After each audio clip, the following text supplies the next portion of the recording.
Hey, everybody. Welcome to the Eagle Eye Podcast, brought to you by Nissan, Reuben, Frank, and Dave Zangaro. Reuben, it was a fun day out there. It really was. I love these joint practices. They really add some juice in the middle of training camp. Yeah, they always seem to come at a time where it's starting to drag a little bit, and you just need something different. Yeah, and I'm sure the players feel the same way. I would think so. Yeah, if it's dragging for me, it's probably dragging for them a little bit. Shorter practice today, just over an hour and 6 minutes. Hour and 7 minutes. No. It was surprisingly short. Yeah, it was scheduled to be hour 18. So even the schedule wasn't supposed to be very long. And then it was shorter than that. Yeah. Yeah. So, I mean, basically what they did on Thursday was they cut out a lot of the special teams drills. They cut out every 1-on-1 and they cut out 7-on-7. So what they were left with was stretching, a few periods of special teams, and 11-on-11 drills. Yeah. So we got the meat. Yeah, I think so. Right. I think they cut the 11s down a little bit from yesterday. So a few fewer plays. Yeah, probably fewer, but it was most of that work they still got. Yeah. Which is really the most important stuff. Which what we want to see. All right. So we'll start as always with the attendance and practice report. AJ Brown, Landon Dickerson, Kenyon Green, Lewis Seen, and Lane Johnson did not practice. A rest day for Lane. Yeah, he had the Garrett flu. Kind of interesting that he wouldn't be out there, but he doesn't need this. Yeah, I'm curious why they decided to give him the rest day during joint practices as opposed to previously in camp when you're going against the same guys every day. A little surprising, but you don't question what Lane does. Yeah, and he did tell us after practice on Wednesday that he got pulled during practice just as a part of the plan, and he said to see the swing tackle depth and see who might be the next guy up. So we'll get to who filled in for him, but yeah, diverse veteran day of camp. Not as many as it used to be. Don't have as many old guys. Young team. Yeah. I mean, there were times they would have 8, 10, 12 guys in their 30s be out there practice, and a third of the team wasn't there. Mm-hmm. Yeah, not anymore. It's a younger team. AJ Brown, the hamstring, wouldn't worry about that. Landon Dickerson, we saw him later in practice. How about that? Made a little appearance, and I think that was, I think Landon did want to say hi to some of the Browns and some of his teammates, but I'm sure he also wanted to show, hey, I'm alive. I'm okay. He looked great. He had surgery yesterday. He had a wrap on his knee. Like a compression sleeve on that right leg. Compression sleeve, yeah. But, I mean, he was walking fine. It's crazy. How many days ago was Sunday? 5 days ago, we're thinking his season's over. Now he's out there handing beers out. It is amazing. All of his team, like everyone's tough, right? You're in the NFL. You've had to tough out an injury at some point, but the way they speak about his toughness is different. Yeah, it's true. You notice that? Yeah. Like everyone's tough. Like Cam is tough, Jordan's tough, Lane's tough. You have to be to play offensive line in the NFL, but the way his teammates speak about Landon is like a step up from that. Even Jalen yesterday was asked about him, and he was asked if he was, relieved to hear it wasn't a serious injury. And he said, with Landon, I don't think there is a serious injury. He just will play. He will just be out here. So he's certainly impressed everybody on the roster with his toughness. Mm-hmm. It's not just toughness; it's ability to play at a high level while dealing with something. So it goes beyond just toughness. I think there's a mental focus there that you need to be able to play at a high level when you're not 100% physically. Yeah, and more than mental, I think it is like actually learning how to play when your body isn't 100%, like the physical nature of it, like how you get it. Like if your knee doesn't feel 100%, are there, like, think about the spin block that Landon pulled off in the playoffs that everyone loves to talk about, but he said he didn't love that play. It was just the quickest way he could do it with his limitations because of the knee. So I think it's even beyond the mental side of it. Yeah, I'm sure it's both. He's had so many injuries starting 2016. I don't know what he had in high school, but I wonder if there's something to just kind of learning how to play when you're physically compromised, because he's as good as anybody doing that I've ever seen. And we've talked to Nick about that, and he's brought it up. Like there is something to learning how to play with that injury. And it was funny. We saw Landon today. If you're watching, you can see him walking. This is him walking onto Look at him. I mean, he's walking fine. plops that cooler bag down, breaks out a few brewskis for the boys. Yeah. It was good to see him. There's two of the best guards in football right there. Mm-hmm. Bitcoinio. Bitcoinio? I don't know. He gets paid in Bitcoin. Okay. Yeah. How you feel about that joke? Not real good. Okay. But it was really encouraging to see Landon. It wasn't limping. Well, you just saw if you're watching. I think a slight limp. Do you think? Mm-hmm. Maybe favoring it just a little bit, but gosh, he got scoped yesterday. Yeah. I don't know what that means. Like we knew he had a chance to play in the opener, so I don't think seeing him walk across the field changes anything, but it makes you feel good. I would agree with that, but it's certainly better than seeing him on crutches or limping or in a cart. Yeah. Depth chart stuff. Brett Toth again at left guard. Every first team left guard rep again today. So they're clearly preparing as if he's going to be the guy if Landon can't play. Darian Kennard still working with the second team at left guard. Yeah. This is not what I expected. I thought, all right, maybe Brett Toth I'll give him the first handful of reps, mix some guys in, take a look at some other guys, some different combinations. And look, Landon very well could be back on September 4th, but they're sure getting ready for Brett Toth. And if they didn't believe in him, he wouldn't be getting all the reps. It's that simple. And maybe at some point someone else will work in there, but it's not a lot of time, and they clearly want to get him ready. Yeah, it's a good point, but you need as many reps as you can get for whoever's going to be the guy. And like, I was curious to see if they'd rotate someone in today, and they didn't. Me too. Yeah. I think it tells you a lot. Yep. Jordan spoke really highly. We'll get to that. Spoke really highly of Brett. Mm-hmm. Matt Not Pryor, himself, but Brett. Matt Pryor was at right tackle in place of Lane Johnson. So Pryor, someone who we talked about yesterday a little bit, who has played better at guard in his career, but the Eagles apparently like him at tackle still. Yeah, I don't even know if still, but like they liked him at tackle when he was here in 2019, 7 years ago. Yeah, but he's been a guard. It's the combination of Landon's injury and having a guy that started 15 games at guard last year at a pretty high level. You would think he might be in the mix for that spot, but they apparently just see him as a tackle now, which is really interesting. I'd love to. I don't know if they just see him as a tackle. I think there's a need right now because he was playing guard earlier in camp. Yeah. Like a lot. I think they see him as a tackle first. I don't even know if that's true. I think it is. I mean, okay. He hasn't got a rep since Landon got hurt at guard.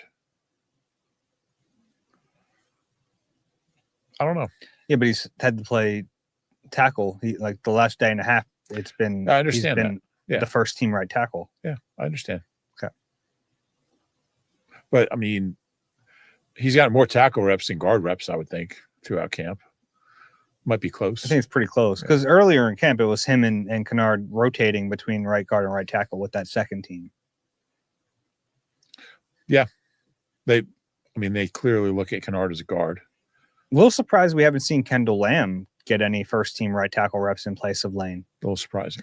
Because if you're talking about like thinking ahead to the 53, they actually like Pryor more than Kendall Lamb. I don't know what that says about Lamb's chances to make the team. It's probably not good. Yeah. Defensive depth chart. Keely Ringo was up first yesterday. Adoree Jackson was up first today. We saw a little bit of Jacorian Bennett mixed in with the ones, but it was mostly an Adoree day. Sidney Brown again next to Reed Blankenship. Makuba mixed in. Trott and Campbell were the two linebackers. I thought the most interesting thing about the defensive depth chart today was they really gave some first-team reps to the other edge rushers. So it started off with Josh Uche, but then Azeez Ojulari and Agbo Okoronkwo, all three of those guys got first-team looks today. Yeah, I think Agbo's kind of elbowed his way into that picture there. I think that's pretty clear. I agree. Also, his Browns teammates really seemed to like him. He was a popular guy these last 2 days. Yeah. Interesting because it's such a young team, but all those guys are veterans who've been around a long time.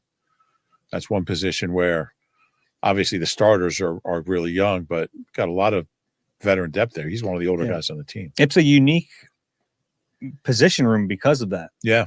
You know, like normally the starters are the older guys teaching the younger guys, but there's way more experience with the depth than there is with the starters. Yeah. all three of those guys have been in the league longer than Nolan Smith. At least, well longer. Yeah. All right, let's get to the highlight of the day. And it was on your field. You were watching the Eagles offense against the Browns defense. Today I watched the Eagles defense. We flipped from day one. I think that the story of the day was what Myles Garrett did to the Eagles offense.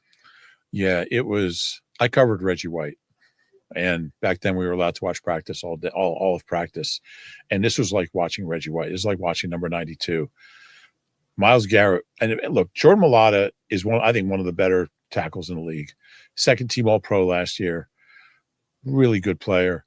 He just could not handle Myles Garrett, and it just got worse and worse as practice went on. It got so bad, the Eagles couldn't run their offense.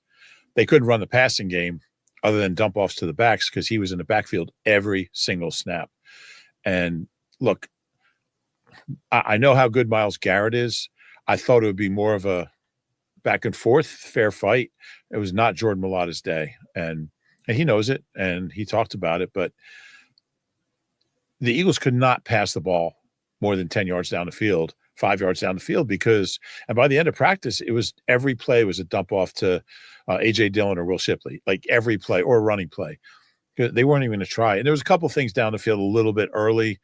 Devontae caught a couple of balls. Goddard had a really nice play on the left sideline. But the second half of practice, Myles Garrett was just wrecking house. And in a way, it's kind of fun to watch. You're watching an all-time great. This is a guy, he's got the second most sacks in history before his 30th birthday, which is, that just speaks volumes about what kind of player he is and has been. But when you can't run your offense at practice, that's not ideal. And, he doesn't come off the field. There's no breaks. He's just relentless, snap after snap. And it's fun to watch it away, but it wasn't a lot of fun for Jordan Mailata today. Yeah. Don't panic about it because the Eagles aren't game planning. So they're not like, how do we stop 95 today? They don't do that. It was mostly just Mailata on an island with Myles Garrett, which in a game you're helping out, even though most of the time these tackles don't get help. Sure. They'd get help, not just with chips and stuff, but like the play calling would help them. They at times leave Myles unblocked, but get his momentum going one way and kick the play out the other way. Like they do little things. And I thought they actually did a little bit of that on day one. So I was surprised to hear that on day two, it was just Mailata on an island with Myles Garrett all afternoon, all morning. All morning. Yeah, no help for him. He was asked, what can you learn from it? And he said, well, you're going to watch the film and figure out how you get better. But there's no one like him. So there's nothing you can learn that'll help you against another player because there is no other player who does what he does. And man, he does not take a play off. He was going at Jordan Mailata snap after snap. There was one play really early where they were running hurry up and Myles was looking the other way. He was looking to the defensive backfield and they snapped the ball. They ran the play and they got like 7 yards because he wasn't looking. That was about it. He's a special player. It's, if you're a football fan, you just love watching him play, and it's really special. Nice thing is I don't have to worry about him this year until the Super Bowl. Doubt that. Yeah. But he's in the AFC. Yeah. Imagine if he was in the division. That'd be. Yeah. We'll see what Abdul Carter becomes. I think he has elite potential. A little ways to go, but has that potential. So that was most of the offensive day. Any like positives from the offense? So the Goddard play was really fun because caught a ball on the left sideline and the little cornerback was on him, 27. His name's in here somewhere. Miles Harden, another Miles, Myles Harden. So not all their Miles are like superstars. Goddard just it wasn't even a stiff arm. He just kind of pushed him out of the way and he fell down to the ground and Dallas got another 12 yards. We did see A.J. Dillon catch about 10 passes because that's all they could do. And he's really surprised me with his catching ability. He's never been a high volume receiver. And Kevin Patullo talked about just Shipley being more than a receiver and A.J. Dillon being more than a runner and how they've both shown they can do the other side of being a running back. But AJ Dillon's caught the ball, and I think I asked Bo Wolf at one point during practice. I was like, "Is he going to catch as many balls this year as he caught in practice today?" And Bo, you know how Bo, he's very analytical. He's like, "No." He might have had 15 catches, but it is impressive to see how good he's caught. Smooth hands. Yeah, that's the thing. He way smoother than you'd expect for a 250-pound back. Yeah, he's like a big body, but he's not just a bruiser. He really isn't. He actually, like, even in the run game, he's niftier than you'd expect, and maybe not as ground and pound as you'd expect. Yeah, I kind of expected like another LeGarrette Blount. No, he's not, and he's never been that, honestly. Yeah. I like his game. I don't know how big a role he'll have. Well, it'll be fun to see, but I like he's had a good summer. How did the Eagles look running the ball today? Because that was what stood out to me in day one. They ran the ball really effectively against those four-man fronts. Yeah, they ran it fine. They didn't run it a lot. It sounds like they ran a lot more yesterday. They were going to try to do some other things, short passing game. But when they did run it, it was productive. Okay. I saw one. And Shipley, I didn't mention Shipley. I mean, he caught a bunch of passes too, and I still have yet to see him drop a pass. He has the ability to catch it in moving full steam, and it really helps him pick up big yards after the catch. Yeah, and Saquon, we should mention, was limited today with a rest day. Did he take any team drills? Any team reps? No. Okay, yeah, so that's why so much work for Dillon and Shipley. I did see one offensive play, and it was Darius Cooper beating Denzel Ward for a touchdown on a slant. I was like, oh, okay, that's a good one to see. Yeah. You get a first team rep if you're Darius Cooper and you get to go up against Denzel Ward. That's a nice rep and a nice win. Yeah. And boy, he looks so comfortable in that rep, just going against a really good player. That was his only catch. Nobody really caught the ball, but he does something every day to impress you. Yeah, it seems that way. Let's take a quick break, and then we can break down the Eagles' defense when we come back. You deserve a car that thrills you, a car that puts goosebumps on your goosebumps. At Nissan, we've got everything from turbocharged SUVs to 100% electric vehicles that'll make your heart beat faster. Experience the thrill for yourself and shop your local Nissan store and nissanusa.com today. We are back on the Eagle Eye Podcast, brought to you by Nissan, Reuben, Frank, and Dave Zangaro. Reuben, Eagles defense today, a lot of running the ball from the Browns early on, and I was thinking the Browns really don't want my observations to be good today because it was just a lot of run fits, but that's where I'll start. I thought the Eagles looked really good against the Browns rushing attack today. And they did yesterday as well. Yeah, Jeremiah Trotter Jr. just had another really good practice. He was everywhere, filling gaps and cleaning up plays. Jahad Campbell, the same. Sidney Brown looked really good running downhill, which is obviously his strength, but some good moments from him and Cooper DeJean. They were hitting as hard as you're allowed to hit in these practices, and that was fun to watch. It's fun to watch Cooper because his physicality doesn't get talked about enough, but he is a really physical player. Yeah, he had one yesterday that was probably, and I was curious to see if anything came of it. It was probably just a little over the edge for what they should be doing, but the back just popped up and ran back to the huddle. But yeah, he is a physical player. Yeah. So they look really good against the run. One fun thing we saw today was Jahad Campbell. As an inside linebacker, they would walk him up on that four-man front and make him like the overhang player. And he was actually getting to rush the passer in this practice. So much of the time we've seen him get walked up to the line, he ends up dropping into coverage. But today they unleashed him a little bit. He looked good rushing. Obviously he's an unfinished product, but if he ends up being a starter, they're going to use him in that way, at least sometimes. Yeah, I think Vic's just got to look at this kid. And on the one hand, you don't want to throw too much at him, but as long as he can handle it and he's just with his physical attributes, he should be able to do anything, whether it's cover, rush passer, stop the run. So, Vic always talks it, kind of plays it down, the whole rushing the passer thing for Jahad, but if he can do it, he's going to do it. Yeah, and I don't think it's going to be like he's going to get pure edge rusher snaps with two other linebackers on the field. But I think there are going to be moments where they utilize his versatility, and that's what we saw today.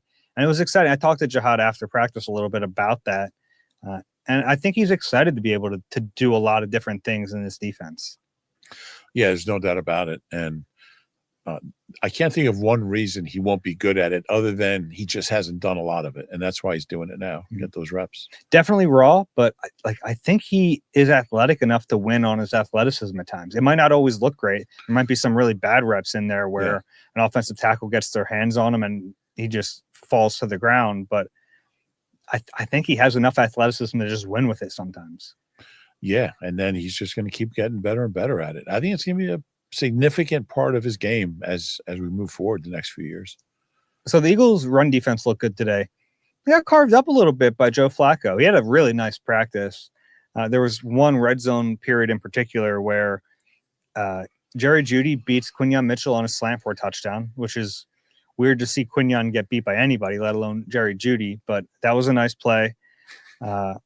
Then David Njoku caught a ball over Cooper DeJean. Njoku's enormous. He is. He is like, yeah, him and Myles Garrett should be first off the bus. You know, Nick always talks about. You know, it's funny because I think you were standing next to me when Njoku and Myles ran over to somebody on the sideline that they recognized. That it was that was this morning, I think, like before practice. I don't think it was me. That was it you? Yeah. But we were standing kind of right by somebody who was on the sideline, and Myles and Njoku ran over, like they're running right at us. And I'm like, I got to get out of here. Yeah. But I mean, Njoku's huge. Yeah. He is impressive. He used all that frame for a touchdown catch. And then the Browns actually ran a hook and ladder against the Eagles, which, like, cool to see a hook and ladder. Also a little weird that they're running a hook and ladder in a training camp practice. They also had a trick play today, a halfback pass. So that was one of my observations today was like, we're going to see teams pulling out all the stops against the Eagles this year. I think they're going to be the more talented team most of the time.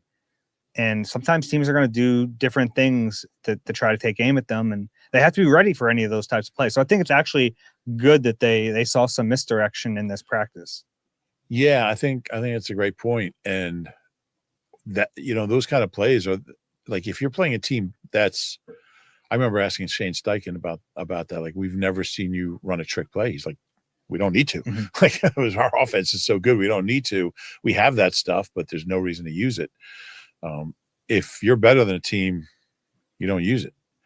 If you're not, you pull out all the stops. Jalen Carter was referencing one of those plays. I think it was, did he make a play on one of them? As he said, he knew it was coming and he sniffed it out and he knew what they were going to do. Yeah, that was probably the halfback pass. Yeah. He was like, he's like, what are they trying to do? It is funny to see any kind of trickery in a practice, but I think it is good for at least eye discipline if you're a defense to not get caught up in some of that stuff. Yeah. I love the hook and ladder too. That's my general take on offensive football. We need more laterals. Well, you can bring that up to Kevin Patullo next time we talk to him. Don't you ever think about that? Like, no one ever laterals.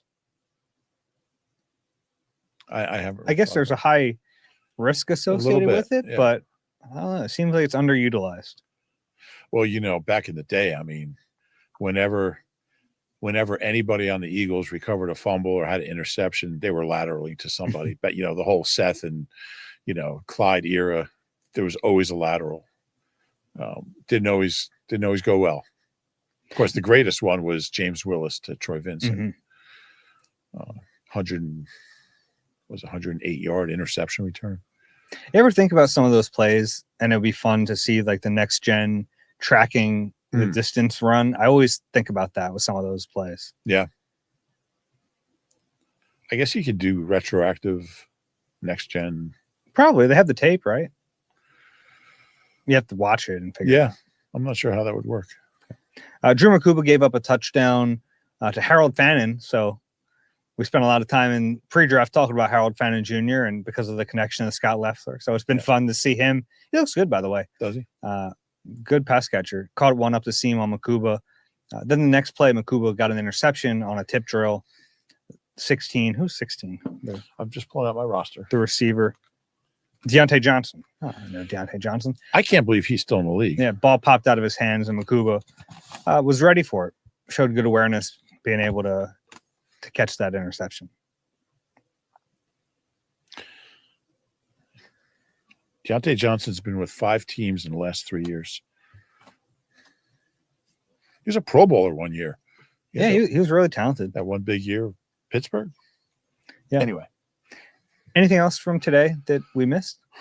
No, I was a little surprised how short it was, but that's Nick and Stefanski are going to kind of agree on all that stuff. And I mean, it was originally scheduled for, what was it, 1:18, right? Mm-hmm. And they went 1:05, 1:07. I don't know. 1:06. 1:06. The only reason I know is because at the final, I always write it down. What time? Somebody stopped me at practice today. And they're like, "Rube, how long was practice yesterday?" They started laughing. was it 1:45 or 1:47? But yeah, I was surprised it was a little short, but I thought it was good work. And disappointed you didn't see the offense get to put anything together. It was really surprising to see Jordan Mailata struggle like that, but he'll be fine. No reason to panic. It's like he said, he's one of one, and he'll get better from this. The only thing I wish they did, I love when they bring everyone to the same field and they have like a scrimmage with everyone kind of cheering on. I think those are really fun. And I wish every joint practice had that. I understand why they're not. Ball type thing. Yeah, move the ball, like really kind of feel like a scrimmage. I understand why they don't, because it's not the best way to maximize time on grass, but it is fun and it's fun to watch, and it kind of creates more competition. So you would think that'd be something Nick would really want, but he hasn't done it. And it's interesting because 2 practices totaled under 3 hours, I guess. So the Browns came in on, what day is today? Is today Thursday? Today is Thursday. So they came in on Tuesday. So they're here Tuesday through Saturday night for 3 hours of practice, which I expected more, but I'm sure there's reasons for it. Mm-hmm. Anything else before we move on? No. Let's go through anything from Nick Sirianni this morning. No. He was kind of in regular season. He was tight-lipped Nick today. He kind of was checked out a little bit. Yeah. I think he started to get more questions than he'd like about left guard and contingency plans. I think sometimes when that happens, he just checks out and he's not really about it anymore.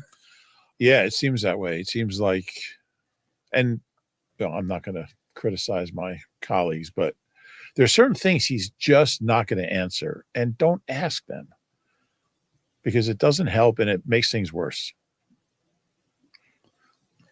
I mean, I think I irritated him more than anyone today. So your question was fine. Okay. And it's like the last 2 Nick interviews, he's giving you really bad answers to good questions. I'm not sure. Is he pissed at you? Maybe. I don't know. Yeah. Maybe I got on his bad side. Maybe. Wouldn't be the first time a coach wasn't happy with me. So. Or the last. I'm trying. He had complimentary words about Johnny Wilson in year 2. He really likes Johnny Wilson. He really does. I think that's becoming pretty clear. And he made a really good point about how, like, you come in and you're good at one thing, which is blocking. You're buying yourself time to get good at other things. Mm-hmm. And Johnny has done that. He's looks like a good receiver. Now we'll see what happens in the games, but if you're good at one thing, you can buy yourself time to get good at something else and increase your role. And he was the example of that. That was interesting. How about after practice? Anyone that you spoke with? Jahad Campbell, we asked him about what it was like talking to Myles Garrett, and he said, "One freak talking to another freak." I love that. Yeah, that's a really funny quote. He, like I mentioned, he talked a little bit about getting a chance to rush. And after I talked to him a little bit, Zach Bonus said, yeah, it's great to have all this versatility, but it can kind of be a burden too, because you have to be able to put in work on all of it, and you don't necessarily get that time allotted to you. Yeah. He was really good about just making sure he works on, for him in this case, it's his ability as an edge rusher on his own to keep those skills as sharp as he can, because he's not really getting, like today he got some reps in team drills, but he's not spending time with the edge rushers, right? He's with the inside linebackers. They're going to need him to play inside linebacker, but to get the most out of him, he does have to use his versatility. So I find it fascinating just hearing how he goes about that. Yeah. Talked to Jordan Mailata, who Yeah, was very honest about his performance. Well, he said it was like lose, lose, lose, win, lose, lose, win, lose, lose, lose, win. Said he'll be really critical watching the film and see where he can get better. But he also made it clear you don't learn a lot by film of going against Myles Garrett because nobody else does what. It's not like you can apply it to other players. So I don't think he enjoyed getting embarrassed out there, but I also don't think there's any real significance to it as far as, opening day against the Cowboys. Jordan Mailata is going to be fine. And he's going to. Especially if Micah Parsons isn't. That's true. That's true. What was the quote from Jerry today? Did you see the quote? I haven't. Is there a new Jerry thing? He was asked if there'll be any negotiations coming up with Micah Parsons' people. And he said, well, either there will be or there won't be, which is about as Jerry Jones a quote as you can get. But, Jordan was accountable, and a lot of guys wouldn't even come out and done the interview. So he was very upbeat and also very honest about his performance. Talked to Tyler Steen for a while today. Yeah. He just seems so comfortable right now in his role. And I think that just comes from stacking as many days as he has now. I think it's been clear in his play and the way he speaks about it. There's just no question that he's the starting right guard. And I think that is helping him quite a bit right now. Yeah, even just talking to him, he seems more confident, more sure of himself. I think this is the first time he's really been in this position.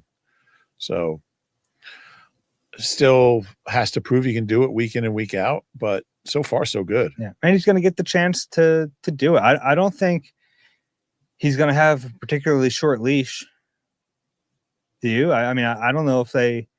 No, I think he's going to have a pretty long runway to grow in that position, and there might be some bumps along the way, but I think it's his job for the year. Yeah, I think if there was any question about having a short leash, somebody else would have gotten some reps. Nobody else has gotten a rep. So, yeah, he's the guy. Jordan Davis spoke a little bit, and I was like, Jordan, I hate to do this to you, to ask about conditioning, but like on a day like today, the last 2 days, you're going up a lot of reps. First, like with the Browns, they're moving quickly. Like, can you feel the difference? And he said, yeah, like absolutely, especially because the Browns were getting up to the line pretty quick and kind of like scrimmage like atmosphere. And he said, I could tell.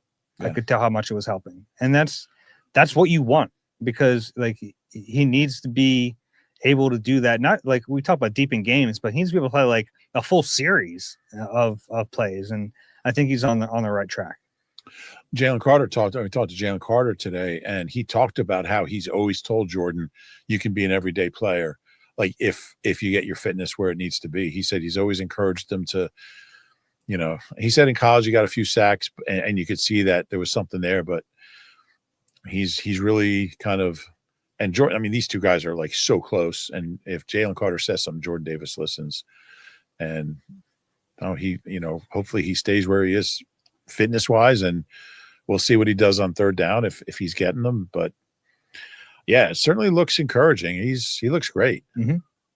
He's like, I'll even lose more weight if they want me to. All right, maybe not. I think you're probably good now, but he also said that, and it's like there's no question whether he's big enough. I mean, he's going to still stop the run. I mean, he's 330. Yeah. So and he's 6'6". He's typically taller. And so I think that's why the conditioning is so important for him too, because he has to maintain leverage at 6'6". That's not easy. Right. Especially when you're tired. Exactly. He was asked about the nose tackle position, and obviously he's the guy who's going to play nose most often, but they don't really have a prototypical backup nose. And he said they can all play it. And he said his big role is to help those guys learn the position. He's played since college, like before that probably. Like he's played it a long time, so he's been able to help those other guys learn it. He said everyone can play every position up front. And Jalen Carter similarly said he really likes the group, the backup group. Gabe Hall, Byron Young, Ty Robinson. He says Byron Young was getting second team reps today. Was he? Yeah. Yeah. I guess they don't have many bodies. No. Jalen Carter really likes Byron Young. Oh yeah, Yeah. He's a guy we haven't talked about. Was Gabe Hall off the injury report today? He was. So getting some reps over Gabe Hall today. Interesting.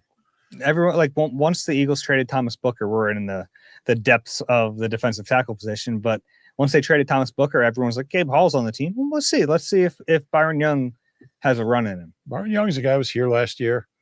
They clearly like him. Has dealt with injury, obviously. It's not that Byron Young, just so everyone knows.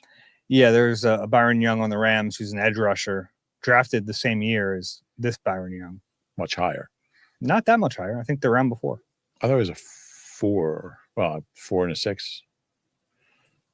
But anyway, yeah. 2 Byron Youngs. Yep. Dave's going to look it up now. Byron Young was 3rd round. Byron Young. Their Byron Young was 3rd round. This Byron Young was also 3rd round. Oh, really? He went ahead of him. This Byron Young went ahead of that Byron Young? Yeah. He went 70th overall. Wow.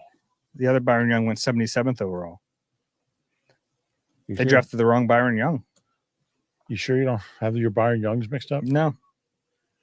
I think the Raiders drafted this one. Yeah. He barely played for them in 23. That's interesting. They cut him that quickly. Played at Alabama. Played 6 games for Oakland. I'm going to keep saying Oakland. He only played 99 defensive snaps for the Raiders. It's funny now because they could certainly use defensive tackle depth. Yeah. And I guess they got a different guy. They got Thomas Booker. I wonder if they tried to get Byron Young back. Anyone else? I did not realize that he was such a high pick. Mm-hmm. Anyone else before or after practice? I think that's it. Saquon talked. I was with other guys. I couldn't get over there, but yeah, I was talking to Jahad Campbell and I turned around and I was like, well, he didn't talk at the podium. Yeah, it was weird. I think Cam Jurgens was at the podium at that point. So that's how it works sometimes where Saquon's like, I just want to do this. Let's get it. I don't like missing Saquon because he's extremely thoughtful and well-spoken, and I like listening to him. But Saquon Barkley, on the way back to the NovaCare, he stopped for every autograph, every photo, every kid he saw, signed jerseys, signed everything, and it's just the way he is. It was fun before the preseason game last Thursday. Yeah. Very good. He took a long time to sign. So he wasn't playing in that game. He wasn't in uniform early. He eventually got in the uniform, but it took a long time to sign a bunch of open practice too. He was the last guy. I think he and Mulatto. Yeah, they had to hold the bus for him. They did. I think Jordan and Saquon were the last 2 on the field because we couldn't do our hits until they were gone because the crowd was so loud. And once every player was gone, the crowd was like, "Oh, I guess we can leave now." Anything else from today at practice? No, I think we covered it all. Okay, we'll take a break. Then when we come back, I want to go over some players we're excited to watch in the preseason, and we'll answer some questions. Eagles fans, be a part of the Birds takeover in Kansas City with NBC Sports Philadelphia and Philly Sports Trips. Includes optional airfare, hotel, an exclusive pep rally, all-inclusive tailgate, ticket to the game, and more. Book your Eagles ultimate fan experience today. Okay, Rube, Saturday, 1 p.m. Yeah. Kind of a weird 1 p.m. Matinee. Preseason game, but we can just volley this back and forth. A few players we're excited to watch. You want to go first? You want me to go first? Sure. I'll go Andrew Makuba. Yeah. Guy we haven't seen yet. Yeah, I missed that first one. Yeah. I think when he's been out there, he's done everything you'd want to see, but this is going to be his first NFL game and can't wait to see it. That's a good one. I'll give you Jacorian Bennett. Was here for the last game, technically hadn't even practiced yet. So now that he's gotten some practice reps, let's see what he can do on the field. No one else has run away with that job. No, that's for sure. Should I give you another one now? Is that what we're doing? We're going to volley him back and forth, as you said. Mm-hmm. Brett Toth. Brett Toth with the ones. And well, Brett Toth will be out there. I don't know if the other ones will be out there. Well, he'll start the game. Mm-hmm. So that the de facto ones, whoever it is, but he'll be I would think they want to see as much of him as possible. His teammates are raving about him, whether it's Lane, Tyler, different guy, more confident, like you said. So, yeah. I'll give you Montreal Johnson, running back from Florida. Got off to a really good start in training camp. Was a guy I thought was pushing for a roster spot. Then he got hurt, missed some time with a hamstring injury, I believe. So he's been back on the practice field, hoping he gets to play in this game because he's someone that I think might be worth developing. Yeah. See if he can separate from those other young bottom of the roster running backs. Shall I give you one more? Sure, we'll each do one more. All right, we'll each do one more. I'll go with that. Darius Cooper. Can he keep it up? Can he make more plays? And I'll even throw like Johnny Wilson in there. Just that whole group. They got to make plays. They did in the first game. If they can keep doing that, they're gonna be hard to cut. So I'll give you one more. I'll go with Kyle McCord. It was a rough first game. 1 for 5, 8 yards, interception. Yeah, it didn't. Passer rating. Do you remember his passer rating? It just said bad. It would didn't be give him 0. a number. Yeah, 0.0. Yeah, it was ugly. So hoping he'll get more time in this game. So the way these last two joint practices went, it was all 1s and 2s. The 3s didn't get any reps.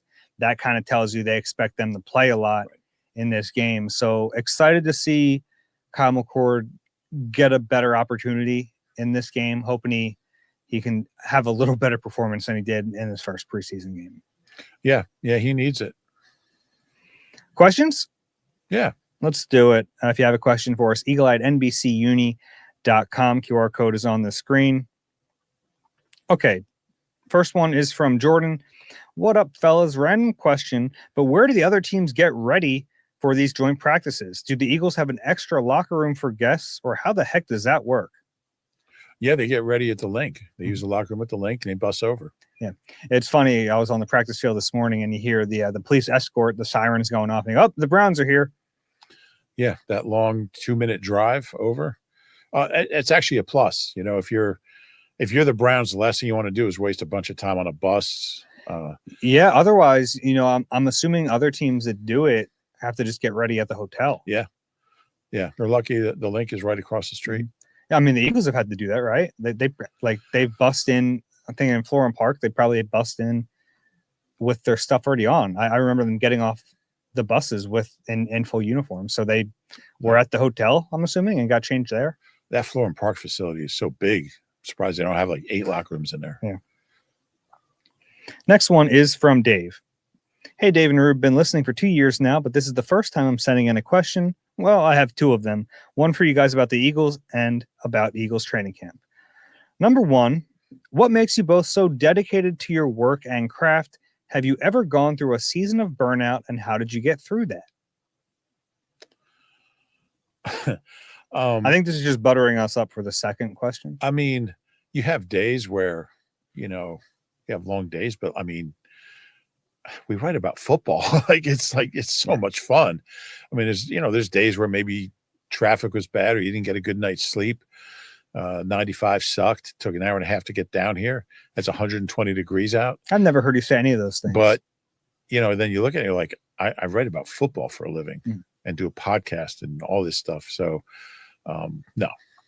I still get geeked up about getting to watch practice. You do. Yeah. It's cool. I can vouch for you. Okay. Number 2, haven't heard much about Jalen Hurts this training camp. I've seen the reports of a few interceptions thrown, but wondering how he's looked. I'm a little concerned about the transition to another new offensive coordinator. I know Jalen is incredible and do anything it takes to win, but really want to know how he's looked compared to other training camps. Thanks for all you do. Yeah, he's going to be fine. And yeah, he's had a couple interceptions. I don't think that means anything. The guy was a Super Bowl MVP 6 months ago.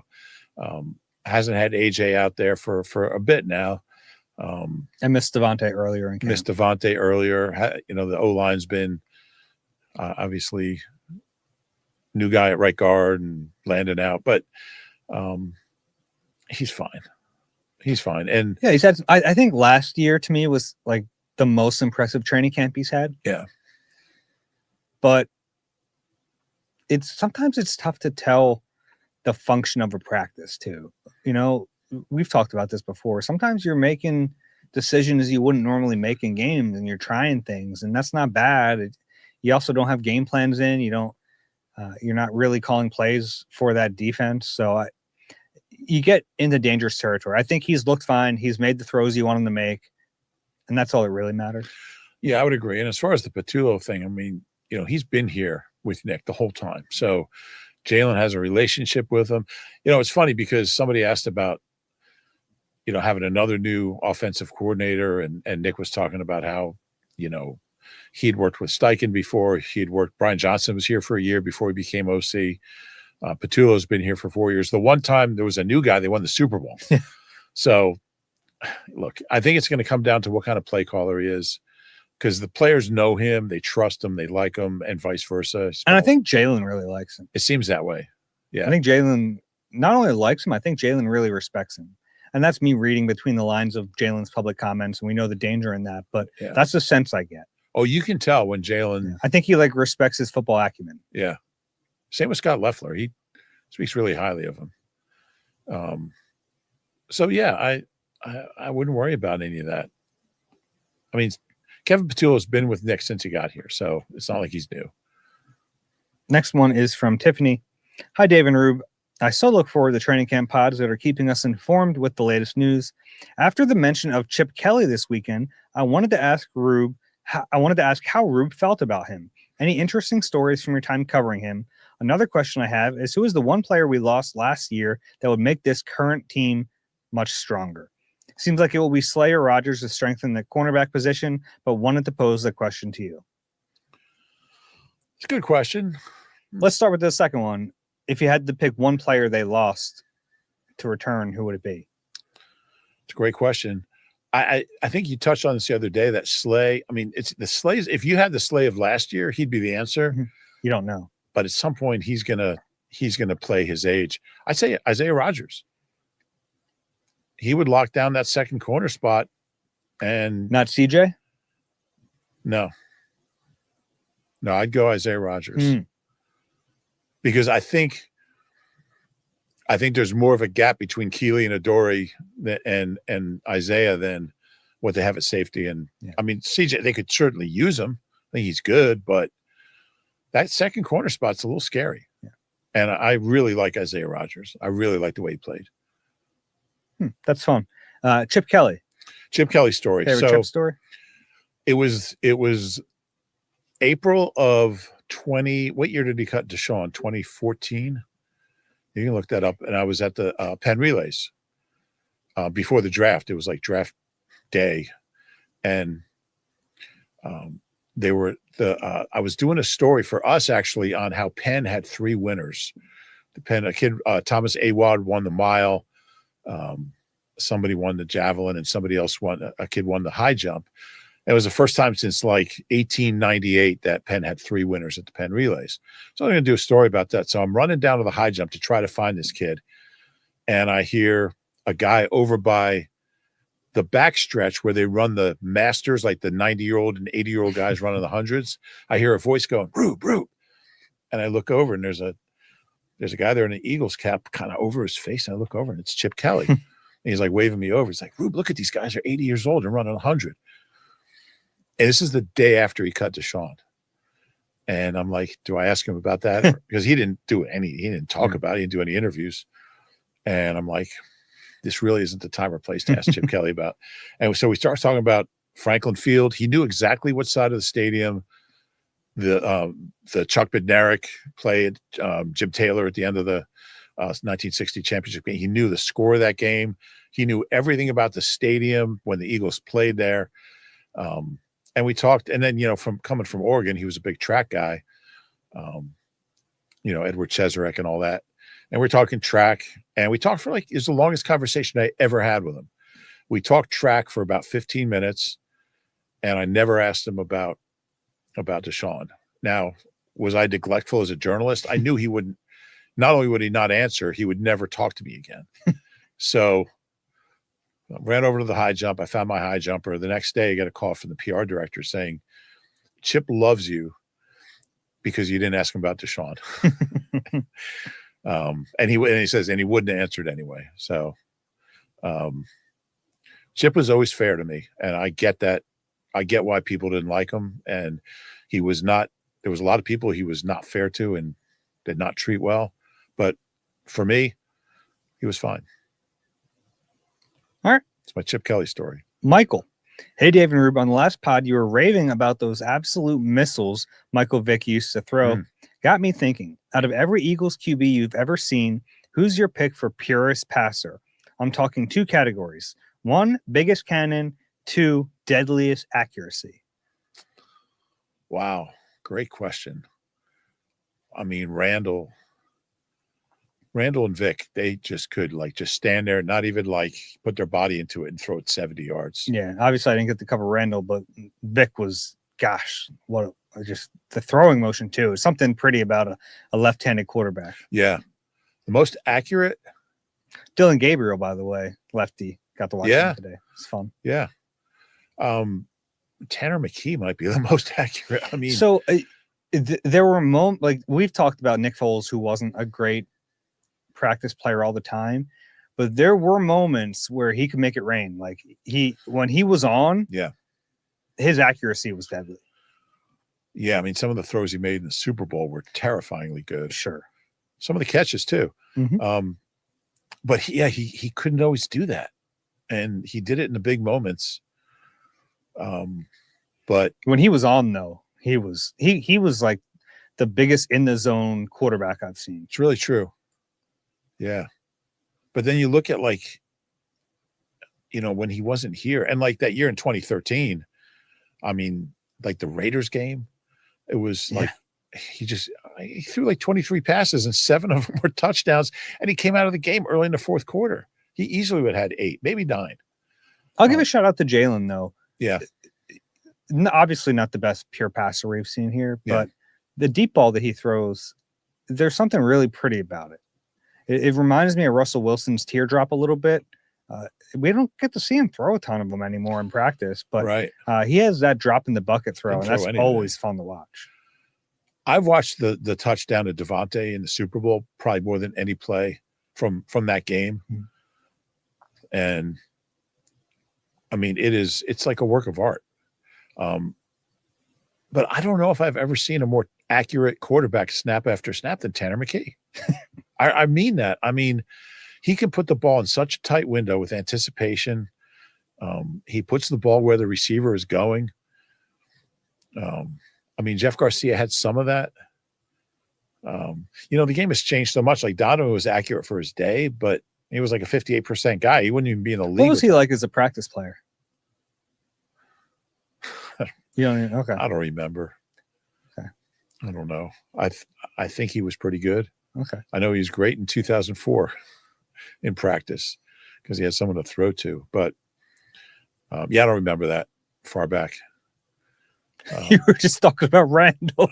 Well, Randall, his arm. But I mean, you're asking me what kind of practice player he was. That's a very specific question.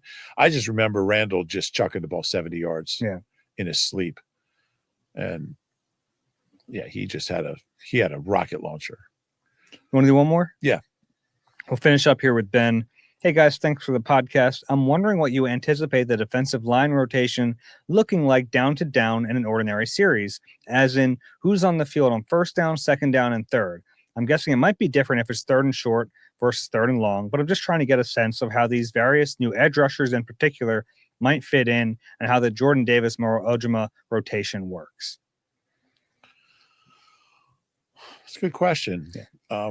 So we'll start off with in their 5-man front, they would have the 2 edges would be Nolan Smith and Jalen Hunt, and then their 3 interior defensive linemen would be Jalen Carter, Jordan Davis at the nose, and Moro Ojima at the other defensive tackle spot. And then the question is, what's after that, I guess? Typically, what we've seen when they go to nickel in training camp practice, Morrow comes off the field and is replaced by Cooper. Well, Cooper Jean moves up to the nickel spot, and then they bring a safety in. So that's what we're seeing so far, that Jordan Davis will stay on the field. But I think those 2 will kind of split the reps and passing downs between Davis and Ojima. Yeah. And what's going to determine that? I don't know. I think the Jordan Davis third down thing is still, I consider it still in the experimental stage because he's just never done it. And he should be good at it with his conditioning, but we just haven't seen it. Yeah. If it's 3rd and long in week 1, I think it'll be Jalen Carter and Morrow inside. Yeah, I would think so. Because even if Jordan Davis is getting a lot better at it, that's something Mo should be really good at from day one. And then as far as the edge, you asked about the edge rushers specifically, they kind of operate on a different way. Like the next guy in probably be Uche, but the edge rushers aren't necessarily dictated by situation as much as the interior guys. Yeah, I think it's just kind of a like they trust their top 2 to stop the run, but they also expect them to rush the passer. Yeah, I think that's a great way to put it. That the outside guys, that rotation is going to be determined just by snap counts more than situation. And if they get in like a 3rd and long, we've seen Nolan take some snaps inside. So if the old like NASCAR package, get the fast guys out there, we've seen Nolan more than Jalix take some snaps inside, and that makes sense. He's kind of a more stout player. Yeah, you know what I mean. He's compactly built, a little bit in the vein of Brandon Graham. So you can play him inside a little bit more. Yeah. We've also seen some of the tackles play outside. A little bit. So that's fun too. Yeah. All right. If you have a question. You certainly line Jalen Carter outside and get a good matchup. And they will at times. Eagle-Eye at NBCUni.com if you have a question for us. If you enjoy the Eagle-Eye podcast, please do us a favor, rate and subscribe wherever you get your pods. If you're watching on YouTube, click the like button, subscribe there as well. Reuben, any final thoughts? Yeah, I would encourage people. There's no practice tomorrow on Friday, being the day before game. Dave's going to be very sad. There's no practice. He's going to wake up at his usual 5:30 and not have practice to go to. So send him cards and letters and emails and texts, kind of making sure he stays up and doesn't get too upset. That's how you wanted to use your time today. That's how I wanted to allocate my time. All right. For Reuben Frank, I'm Dave Zangaro. This has been Eagle-Eye presented by Nissan. We'll talk to you soon.